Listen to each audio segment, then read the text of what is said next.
ఈ వాక్యం వింటున్న బిడ్డలారా, సముద్ర జలాలు ఇంకిపోయేటట్లుగా చేశాడు పూర్వ దినాలలో.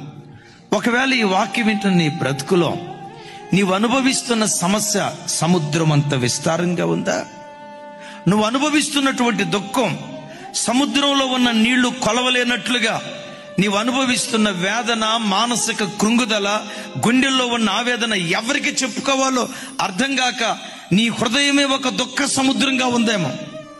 సముద్రం ఎంత విస్తారంగా ఉంటుందో, విస్తారమైన సమస్యలు నా చుట్టూత ఆవరించేయ్యా, ఇదయ్యా నా పరిస్థితి అని ఒకవేళ ఎవరైనా కృంగిని స్థితిలో ఉంటే, పురాతన కాలాలలో యెహోవా బాహువు లేచినట్లుగా నీ విషయంలో లేస్తే సముద్రం లాంటి విస్తారమైన సమస్యలు కూడా క్షణంలో ఇంకిపోయేటట్లుగా దేవుడు కార్యం చేస్తాడు.